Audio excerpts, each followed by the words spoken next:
Hey guys, it's Steve. Time for Thor issue 3. I know that you guys have waited a lot of time. It's been almost the next week. It's been Tuesday. So here we go. Without wasting any time, I'm gonna do the review from the comic Vine.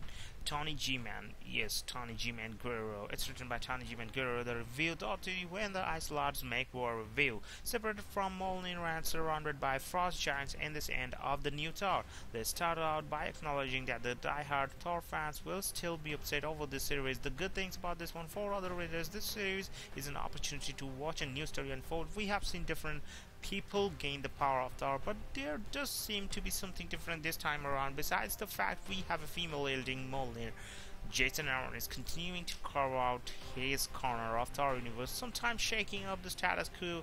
Gives us some fascinating stories. We do have the mystery of who this female character is, although it might be a little obvious for readers of this previous series. Sometimes seeing a new character take the scene is refreshing. If Thor was separated from Mjolnir, he would probably immediately know what to do best. On his years, centuries of experience, seeing a new character deal with a sudden problem keeps us on the edge of our seat as we see how this other character will take on the situation. Personally, I have preferred Thor stories set on Midgard instead of having too much take place in Asgard or with Asgardian elements. Seeing frost giants on Earth after a particular item is a nice mix of the two. The visuals in this title continue to wow me month after month. I have been a fan of Russell Dauterman since I first noticed him on Nightwing. Matthew Wilson's colors gave the book a really serene feel. There's been a lot of blue in these first few issues with scenes taking place underwater and the frost giants,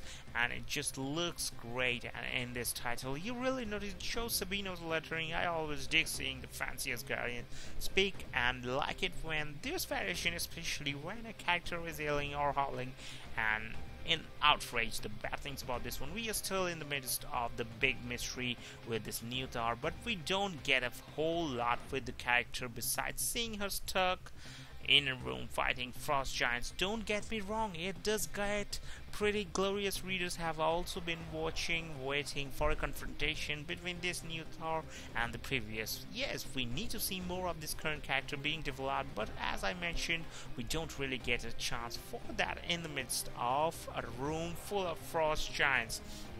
That's it. So when this one, so the Witcher kind of thing, the mage come to the CEO of that one CEO. Yeah, what's the name? Is that Ager? Yeah, Mr. Ager.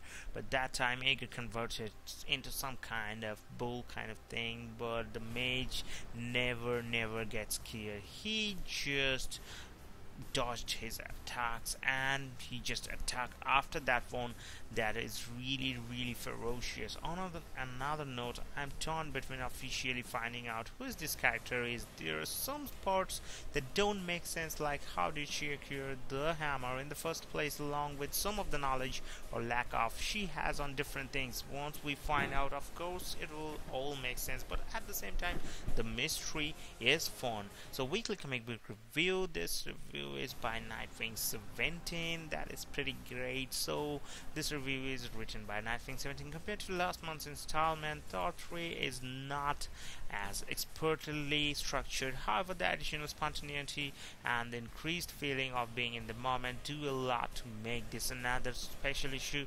After an issue packed to the brim with the Goddess of Thunder's personality, Aaron takes a step back and places some spotlight on her villains. While this slows the pace down considerably, it makes for some interesting old school comics and does more to build the world this new Thor will inhabit. Aaron continues his trend of providing Malekith of fertile men.